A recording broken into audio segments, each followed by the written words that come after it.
The stars burned cold and distant as Commander Daniel Hayes stood on the bridge of his ship. The Starboard Hope was an old vessel, patched together after too many battles, but she had kept her crew alive through 3 years of war. That was all that mattered to Daniel. He was a tall man with tired eyes and gray starting to show in his brown hair. At 42 years old, he had seen more death than any person should see in a lifetime. The war with the Valari Empire had taken everything from humanity. Earth's colonies were burning. Millions were dead. And there was no end in sight. The Valari were not like humans. They were taller, stronger, and their skin was the color of deep violet. Their eyes glowed like pale moons, and they moved with a grace that made humans look clumsy. They had ruled the galaxy for 10,000 years before humanity ever left Earth. To them, humans were insects that had crawled out of the dirt and dared to reach for the stars. Daniel watched the scanner screen as his ship moved through the Orion Nebula. This was contested space, dangerous territory where both sides hunted each other. His orders were simple. Patrol the sector. Report any enemy movement. Do not engage unless necessary. Commander, said Lieutenant Pete Lawson from the communication station. He was young, barely 25, with red hair and freckles. I am picking up a distress signal. Daniel walked over and looked at the data. The signal was weak, coming from deep inside an asteroid field. It could be a trap. The Valari were known for tricks like this. Can you tell what kind of ship? Daniel asked. Small vessel. Shuttle class. The signal is Valari, sir. The bridge went quiet. Every crew member turned to look at their commander. They all knew what a Valari distress signal meant. An enemy was in trouble. An enemy who would kill them without hesitation if the situation were reversed. Could be a trap, said Chief Engineer Sam Burton. He was an older man, heavyset, with hands rough from years of working on engines. Valari did not ask for help. They would rather die. Which means whoever is on that shuttle is probably already dead, added Medical Officer Katie Lynn. She was small and precise, with sharp eyes that missed nothing. Or dying. Daniel thought about it. Every protocol said to ignore the signal. Report it to command and move on. Let the enemy die alone in the dark. It was what they would do to humans. But Daniel had not become a soldier to let people die. He had joined the Navy to protect lives, not to count enemy bodies. Take us in, he said. The crew did not argue. They had followed Daniel through hell before. They would follow him again? The Starboard Hope moved carefully through the asteroid field. Rocks the size of buildings tumbled through space around them, and the pilot had to use all his skill to avoid collisions. It took almost an hour to reach the source of the signal. The shuttle was a wreck. Something had torn through its hull, and air was leaking into space. The engines were dead. Whoever was inside had minutes to live, if they were alive at all. Life signs? Daniel asked. Katie checked their instruments. 1. Very weak. They are fading fast. Daniel made his decision. Sam, get a boarding team ready. Katie prepared the medical bay. We are bringing them aboard. Sir, Pete said carefully, if this is a Valari soldier, they will try to kill us the moment they wake up. Then we will deal with that when it happens. Move. The boarding team cut through the shuttle's airlock and found what was inside. It was a young Valari female, barely an adult by their standards. Her violet skin was pale, almost gray. Blood covered her clothes and pooled beneath her body. She had been shot twice, once in the shoulder and once in the side. They brought her to the medical bay, and Katie went to work. Daniel stood outside the door and watched through the window as his doctor fought. To save the enemy, it was Sam who noticed it first. He had searched the shuttle and brought back what he found. A small case of personal items. Clothes made from fabric that cost more than their entire ship. And a pendant with a symbol that made his blood run cold. Commander, Sam said quietly. You need to see this. Daniel looked at the pendant. It was the royal seal of the Valari Empire, the personal mark of Empress Serana herself. She is not just any Valari, Sam said. This is Princess Lyara, the Empress's only daughter. Daniel felt the weight of the galaxy settle on his shoulders. He was holding the most valuable prisoner in the history of the war. With this girl, humanity could demand anything. They could end the war on their terms. They could force the Valari to surrender. His crew gathered around him, waiting for orders. He could see what they were thinking. This was their chance. This was the weapon that could save humanity. She is dying, Katie called from inside the medical bay. I need help. I need supplies. I need you to decide right now if I'm saving her or letting her go. Daniel looked at the young woman on the table. She was the enemy. Her mother had ordered the deaths of millions of humans. Her people had burned Earth's colonies and laughed while children screamed. But she was also just a girl, young and alone and dying far from home. Save her, Daniel said. The crew stared at him. Commander, Sam said, do you understand what we could do with her? What she is worth? I understand, Daniel said. Save her anyway. He did not sleep that night. He sat in a chair outside the medical bay and watched through the window as Katie worked. The surgery took 6 hours. Twice, the princess's heart stopped. Twice, Katie brought her back. When it was over, Katie came out looking exhausted. Her surgical gown was covered in violet blood. She will live, Katie said, but she will need weeks to recover. And when she wakes up, she's going to be terrified. Daniel nodded. Put her in my quarters. I will sleep somewhere else. Your quarters? Sir, she is the enemy. She is a patient, Daniel said. And she's going to wake up scared and alone on an enemy ship. The least we can do is make sure she is comfortable. Katie shook her head, but she did what he asked. They moved the princess to Daniel's cabin and made her as comfortable as possible. For 3 days, Daniel waited. He took his meals outside his own door. He read books to pass the time, old poetry from Earth that his mother had loved. Sometimes he read out loud, hoping that somehow the sound of a gentle voice might help the girl heal. On the 3rd day, she opened her eyes. Daniel was there when it happened. He saw the moment she realized where she was. He saw the terror flood her pale golden eyes. She tried to move, to fight, to run, but her body was too weak. Easy, Daniel said softly. You are safe. No one is going to hurt you. She stared at him like he was a monster from her worst nightmares. And Daniel realized that to her, that was exactly what he was. The Valari had taught their children that humans were savages. Beasts that ate their enemies. Monsters without souls. He pulled his chair closer to the bed and sat down. He made no sudden movements. He kept his hands where she could see them. My name is Daniel, he said. You are on my ship. We found you dying in your shuttle and brought you aboard. My doctor saved your life. The princess said nothing. She just stared at him, waiting for the trick. Waiting for the cruelty to begin. Daniel picked up his book and opened it to where he had stopped reading. I am going to stay here until you feel safe enough to talk, he said. Until then, I will read. It is poetry. From Earth. I think you might like it. And so he read to her while the stars burned cold outside the window and the galaxy waited to see what would happen next. Princess Lyara did not speak for 5 days.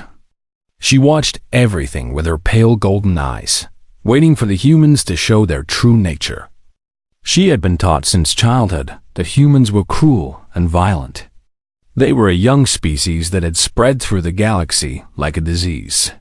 Her mother, Empress Serana, had often said that allowing humans to exist was a mistake the Valari would correct. But these humans did not act like monsters. The doctor, the small woman called Katie, came every day to check her wounds. She was gentle and careful. She explained everything she was doing before she did it. She never caused pain when she could avoid it. The commander, Daniel, brought her meals himself.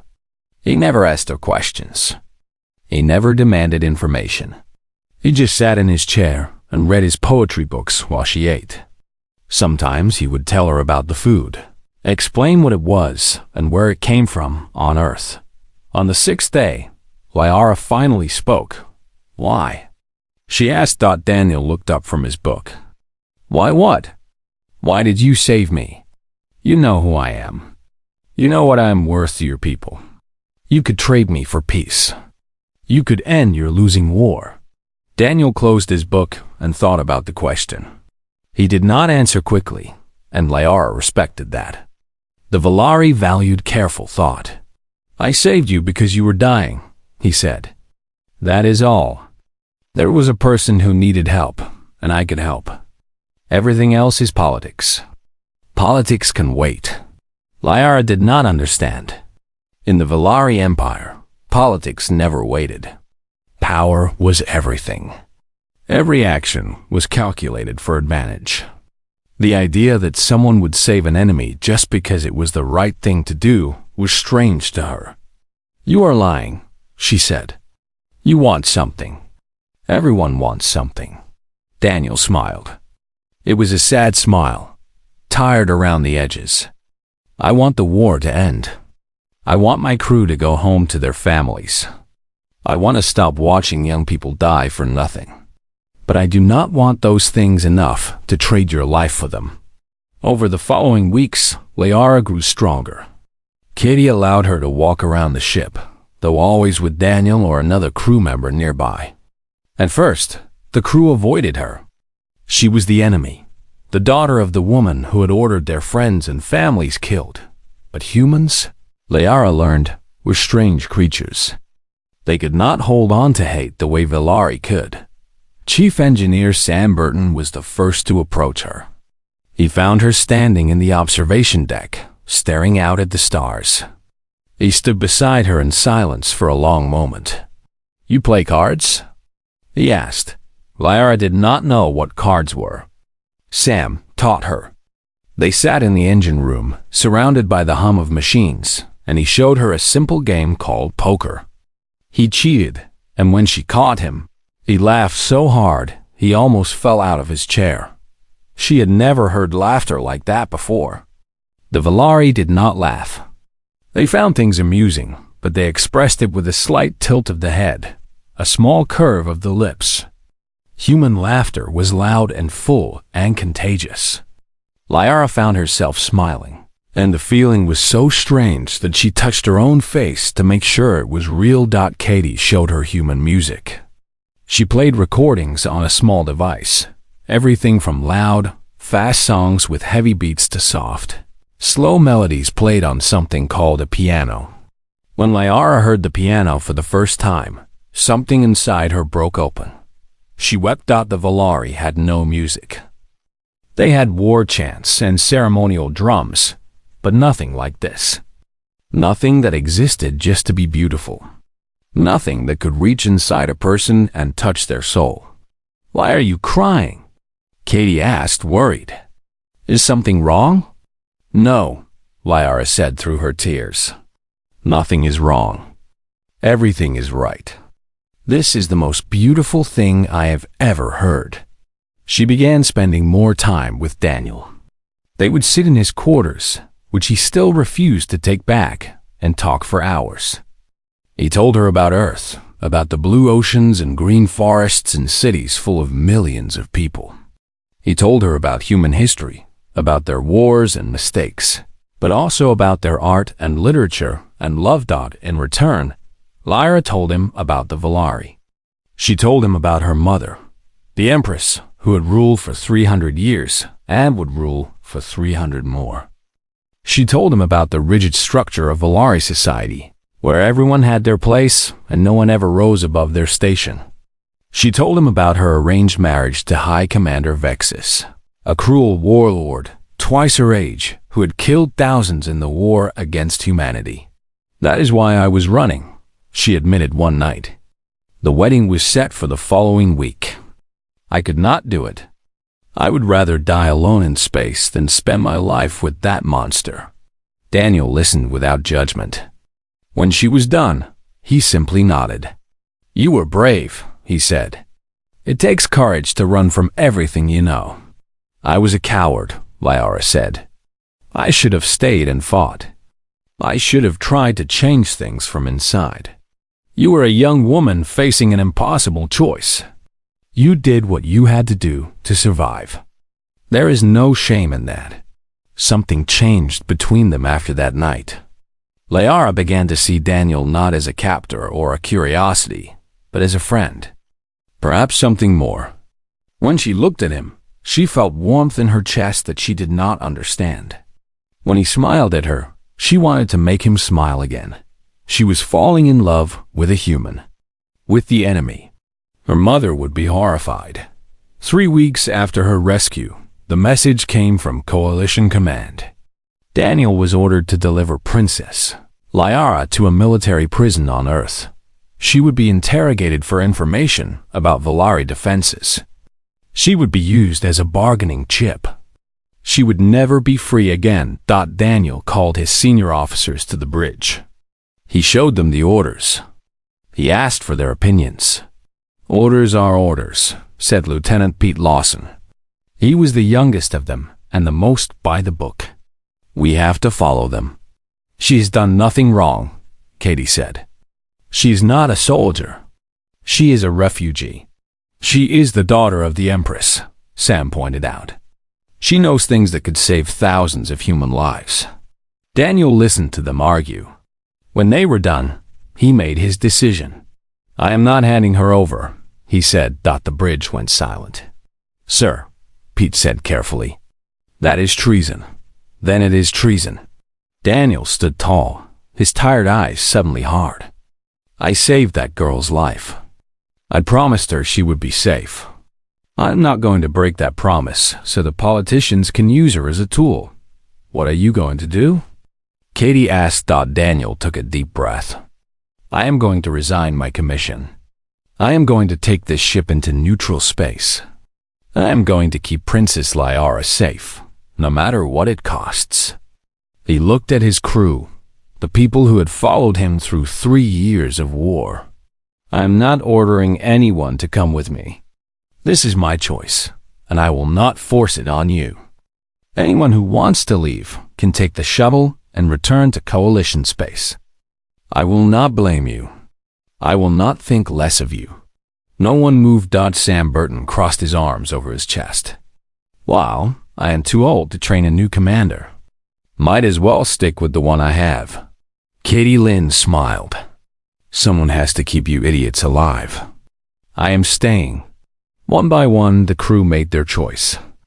Every single one of them chose to stay. Daniel felt tears threatening to form in his eyes. He blinked them away. Thank you, he said. All of you. Let us go. The stalwart Hope turned away from Earth and headed into the unknown. Behind them, Daniel left everything he had ever known. Ahead of him was uncertainty, danger, and probably death.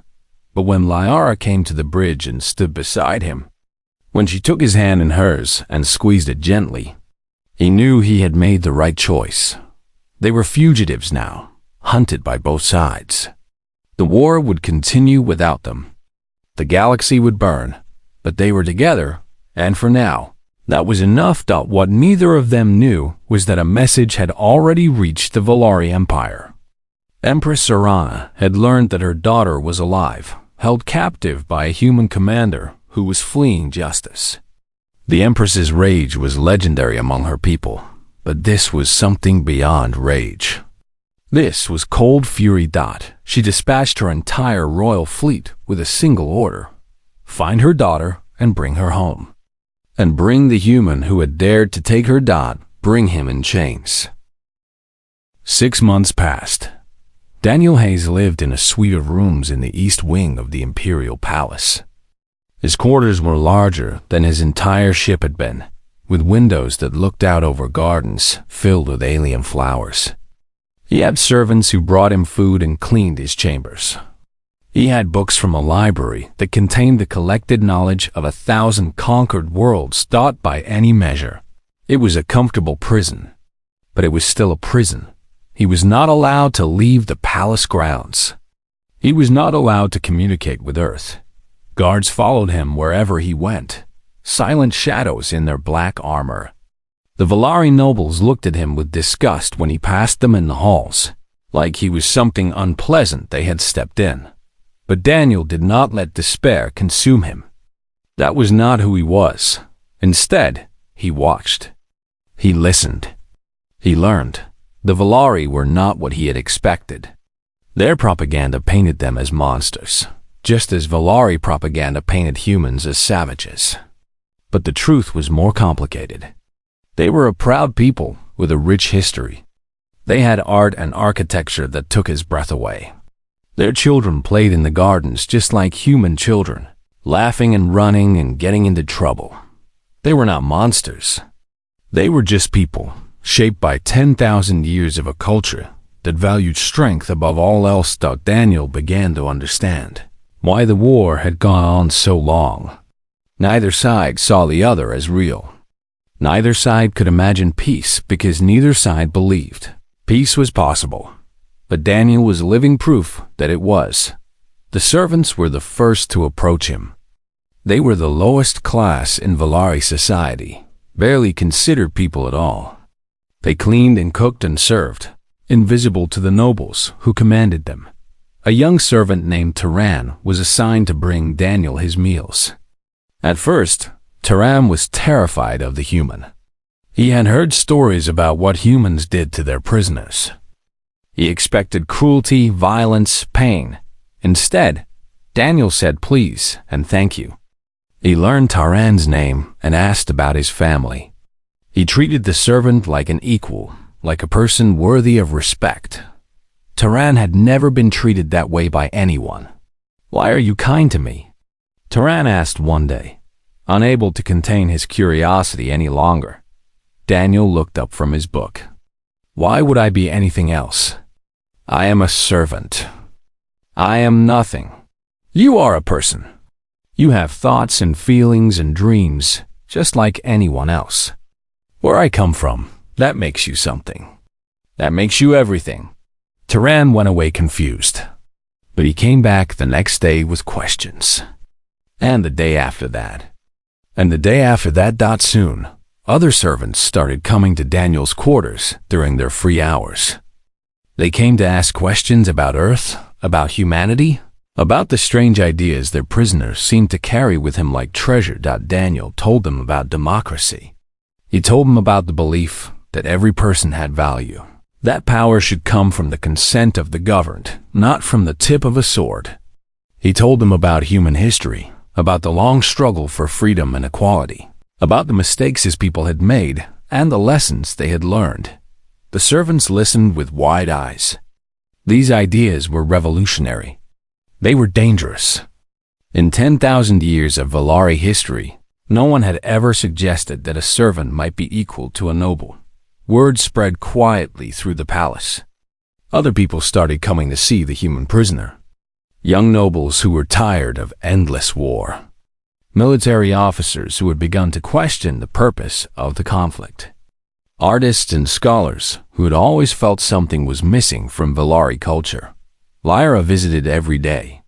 She had to be careful because her mother was watching, but she found ways. They would meet in the gardens, pretending to walk separately, speaking in low voices when no one was near. Their love deepened during those stolen moments. Lyra told Daniel about the Awakened, the secret movement that was growing in the shadows of the Empire. They were Valari who believed that the old ways were leading their species toward destruction. They wanted peace. They wanted change. And they looked to Daniel as proof that such change was possible. "You have done more in 6 months than any revolutionary has done in centuries," Lyra told him. "My people are starting to question everything they have been taught." "I have not done anything," Daniel said. "I just talk to people. I answer their questions." "That is exactly what you have done. You have shown them a different way to be. You have shown them that strength does not have to mean cruelty, that power does not have to mean domination. Daniel was uncomfortable with the praise. He did not see himself as a revolutionary.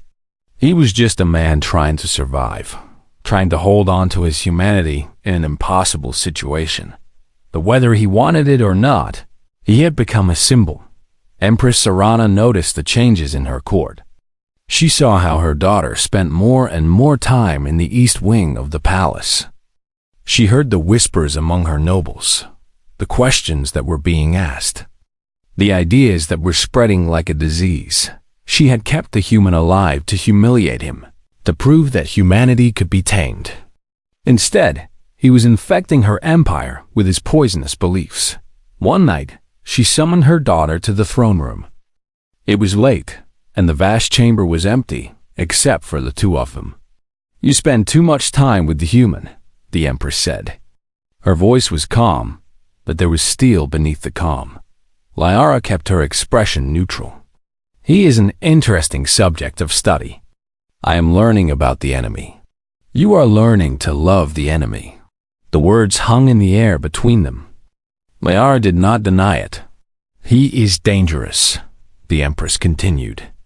"More dangerous than I realized. His ideas are spreading through my court like a plague. He must be silenced. If you kill him, you make him a martyr. You said so yourself. I am aware." The Empress rose from her throne and walked toward her daughter. "But there are other ways to silence someone. I could have his tongue removed. I could have him locked in a cell where no one can see him or speak to him. I could make him disappear." Liara felt fear grip her heart, but she did not let it show on her face. And what would that accomplish? The ideas are already out. You cannot kill ideas by killing the person who speaks them. Then what do you suggest? Liara took a deep breath. She had been preparing for this moment for months, planning what she would say. "Listen to him," she said. "Listen to what he is actually saying. He is not calling for rebellion. He is not calling for your overthrow. He is simply suggesting that there is another way to live. A better way. There is no better way than strength. Is there not? Our empire has been at war for 10,000 years. We have conquered hundreds of worlds. And what do we have to show for it? Enemies on every border. Fear in every heart. Children who have never known peace." The Empress's eyes narrowed. "You sound like one of them. One of these awakened. Perhaps I am. Perhaps I have awakened to something our people have forgotten. There is more to life than conquest, Mother. There is love. There is art. There is the simple joy of existing without fear." For a long moment, the Empress was silent. Then she turned away. "I will think on what you have said," she said. "But know this, daughter. If the human continues to spread his poison, I will have no choice but to act. And if you stand in my way, not even my love for you will protect you." Liara watched her mother walk away. She knew that time was running out. The Empress would not wait forever. Something had to change, and it had to change soon. But what could one princess do against 10,000 years of history? She did not know the answer. But she knew she had to find one. For Daniel. For her people. For the future they might share Dodd, if only she could figure out how. They ran for 28 days. The Starboard Hope jumped from system to system, staying ahead of both human and Valari hunters. Daniel barely slept. He spent his nights on the bridge, watching the scanner for any sign of pursuit, planning their next move. Liara stayed with him, learning how to read human instruments, helping where she could. The crew worked together like a family. They took turns on watch, shared meals in the small mess hall, and told stories to pass the time. Liara learned more about humanity in those 4 weeks than she had learned in her entire life before. But they all knew it could not last. On the 29th day, they jumped into a system they thought was empty. It was not. 40 Valari warships were waiting for them. They surrounded the Starboard Hope like wolves around a wounded deer. There was nowhere to run. There was nowhere to hide. The voice that came through the communication system was cold and ancient. Human vessel. You are carrying stolen property belonging to the Valari Empire. Power down your weapons and prepare to be boarded. Any resistance will result in your immediate destruction. Daniel looked at his crew. They were scared, but they stood ready. They would fight if he asked them to. They would die if he asked them to. He could not ask them to die. Stand down, Daniel said. Power down all weapons. Open the airlock for boarding. Sir, Pete said, his voice shaking. They will kill us. Maybe, but fighting will definitely kill us. At least this way we have a chance. The Valari soldiers came aboard like ghosts. They were tall and silent, their violet skin gleaming in the ship's lights. They moved through the corridors with their weapons raised, searching every room, every corner. They found Lyara in Daniel's quarters. She had refused to hide. The soldiers dropped to their knees when they saw her. Even in human clothes, even with her hair cut short, she was still their princess. She was still the daughter of their empress. Your Highness, the lead soldier said, we have come to take you home. Lyara stood tall. And what will happen to the humans? The soldier's eyes moved to Daniel, who had followed them. There was hate in those eyes. Pure, burning hate. The crew will be released to deliver a message to humanity. The commander will face the Empress's judgment. Daniel felt his heart stop. The Empress's judgment was legendary. Those who faced it did not survive. They did not even die quickly. But Lyara stepped forward, putting herself between Daniel and the soldiers. If you take him, you take me in chains as well. Your Highness, I cannot. You can and you will. This man saved my life. He treated me with honor and respect. If my mother wants to punish him for that, then she can punish me too. The soldiers did not know what to do. They had orders to bring the princess home safely. They had not expected her to resist. In the end, they compromised. Daniel was placed in restraints, but they were not the heavy chains meant for dangerous criminals. Lyara walked beside him as they were taken to the Valari flagship. The rest of the Starboard Hope's crew was released. Just as promised. Sam gripped Daniel's hand before they parted. We will find a way to get you back, the old engineer promised. I do not care if I have to fly into the heart of the Valari Empire myself. Take care of the ship, Daniel said. Take care of each other. That is all I ask.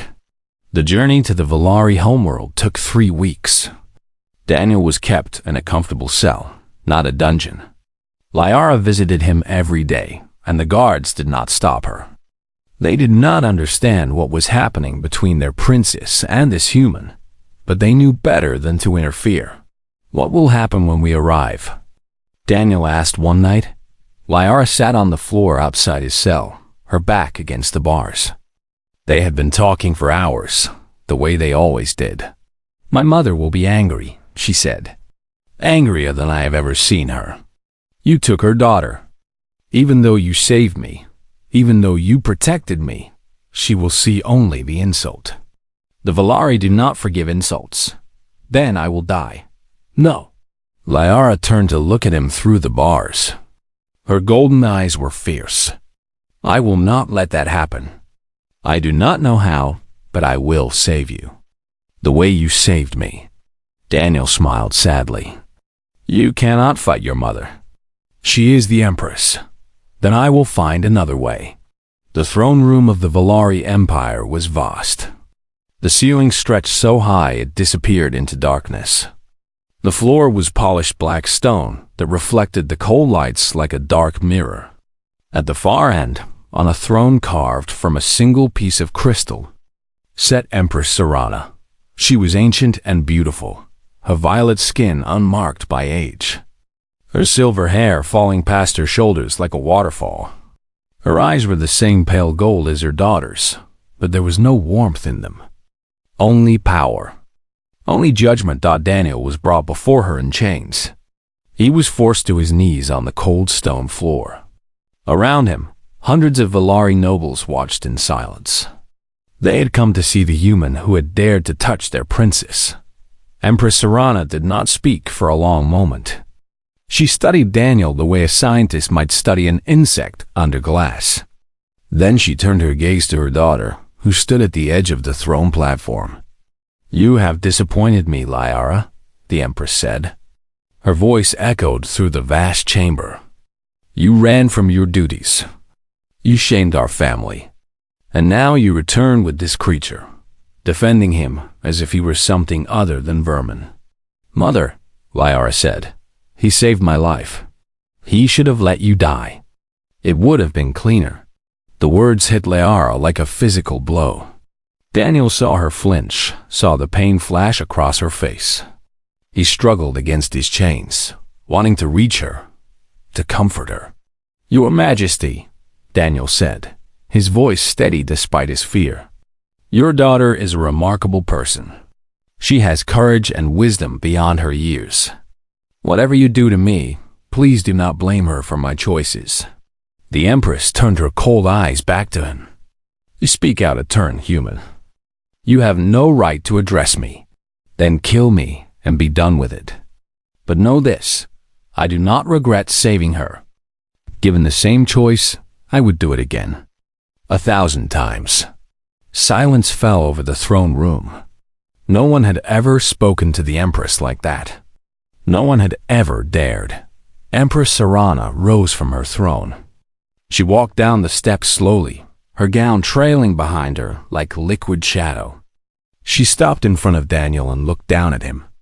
"You are either very brave or very stupid," she said. "Probably both, Your Majesty." Something flickered in the Empress's eyes. It might have been amusement. It was hard to tell with Valari. "I should execute you," she said. Slowly, painfully, as an example to all humans of what happens when they touch what is mine. Liara stepped forward. "Mother, please, silence." The Empress did not raise her voice, but the word cut through the air like a blade. "I am speaking." She circled Daniel slowly, studying him from every angle. But execution would be too simple, too quick, and it would make you a martyr to your pathetic species.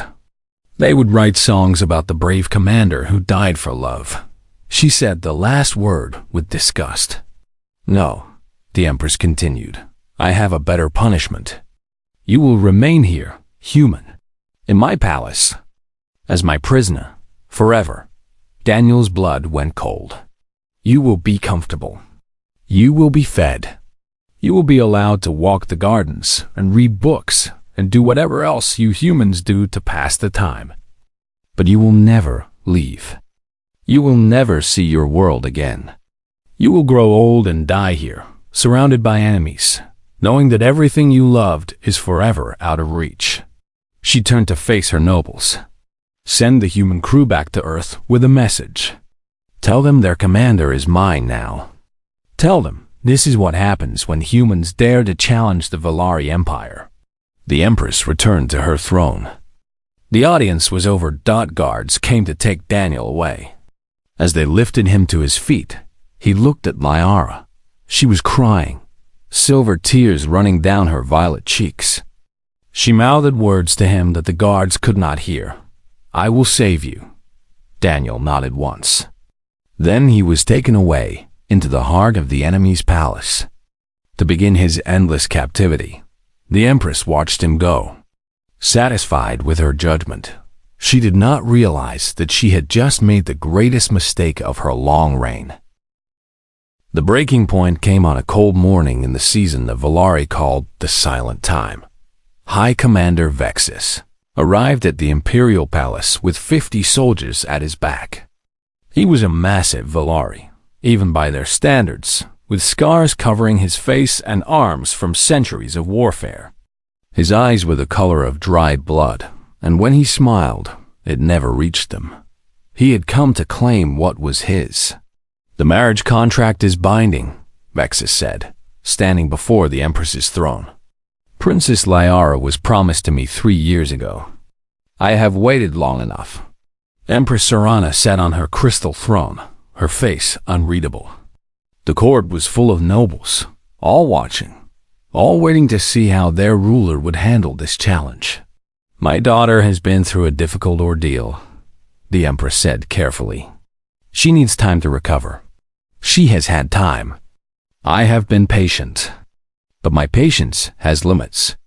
Vexus stepped closer to the throne, a bold move that made several nobles gasp. The contract was signed. Your word was given. Will the Empress of the Valari break her word? It was a trap, and everyone knew it. If the Empress refused Vexus, she would appear weak.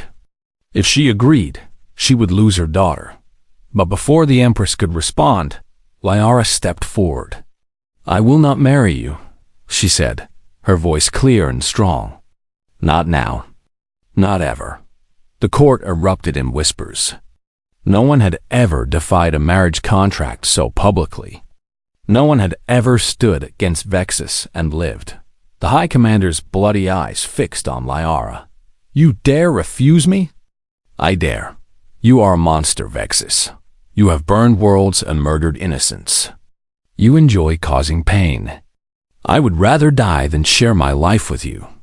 Vexus moved faster than anyone expected. He grabbed Lyra's arm and pulled her toward him, his grip tight enough to bruise. Then perhaps I will take what is mine whether you agree or not, he growled. What happened next became legend. Daniel Hayes had been watching from the gallery above the throne room. He was supposed to stay in his quarters, but he had learned to move through the palace without being seen. When he saw Vexus grab Lyara, something inside him snapped. He jumped from the gallery, dropping 15 feet to the floor below.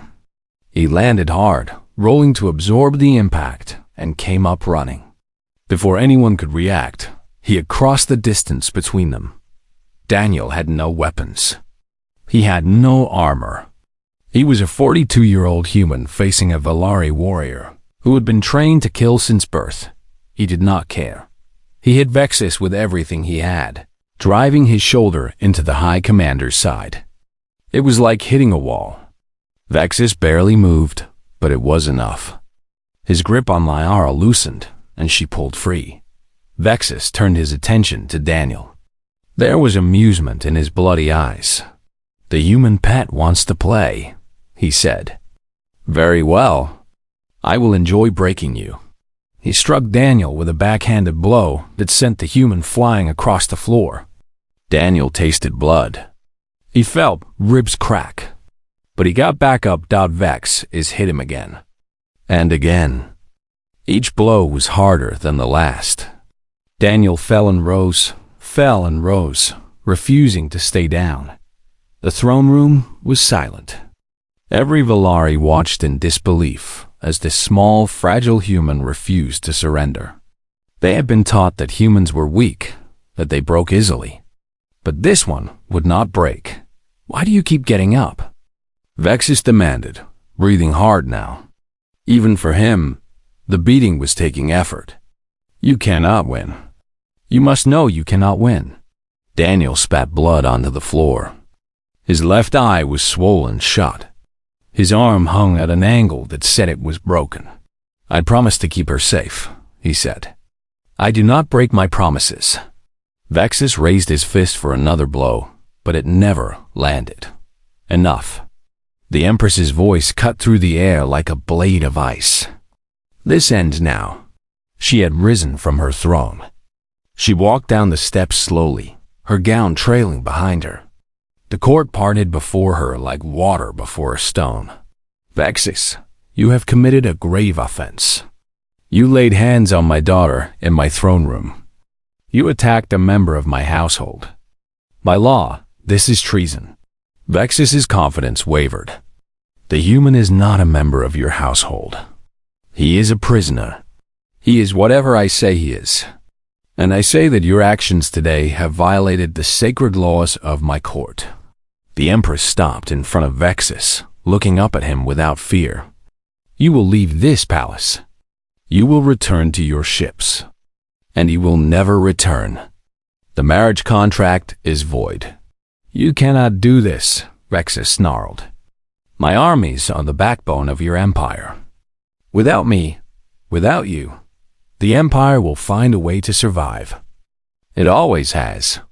The Empress's voice hardened. "Leave now while I still allow you to leave alive." For a long moment, Vexus stared at her.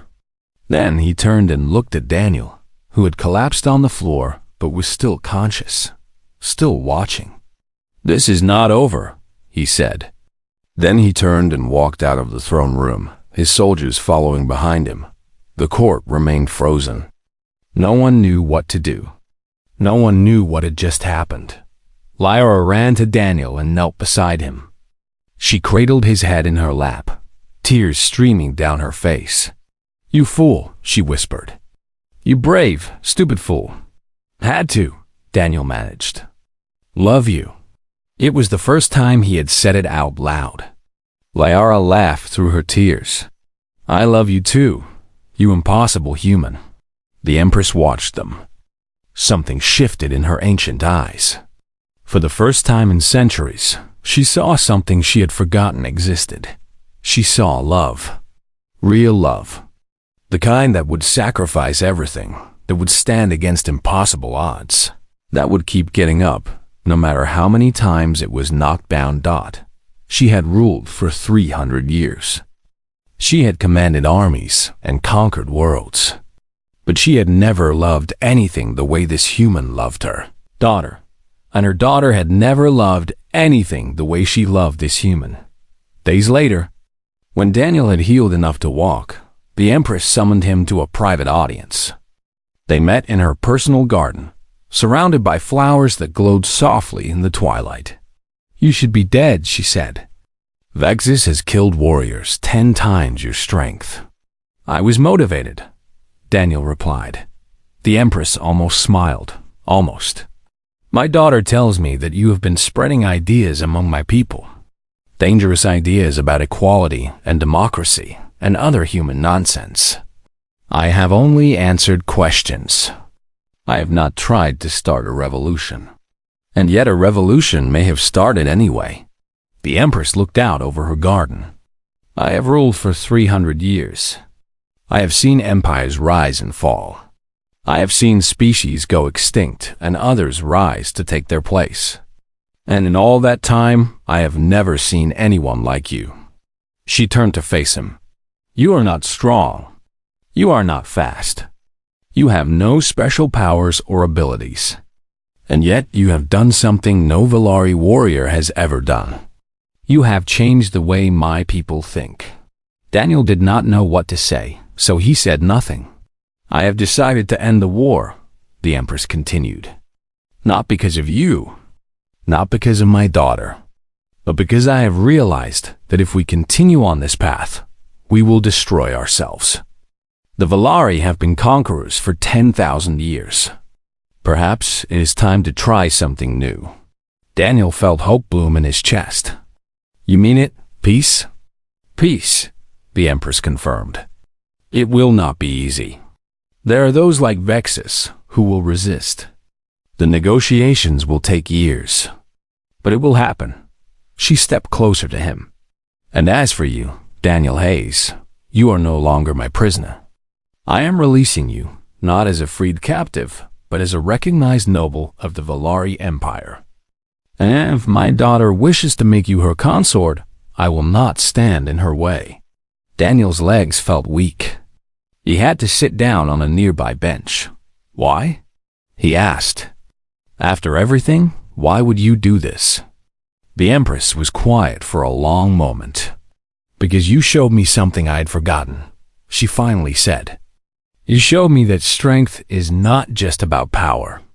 True strength is about standing up for what is right, even when you know you cannot win. It is about loving someone so much that you would die for them without hesitation." She looked at him with something that might have been respect. "My daughter chose well. Do not make me regret this decision." The news spread across the galaxy like wildfire. The war was ending. Peace was possible.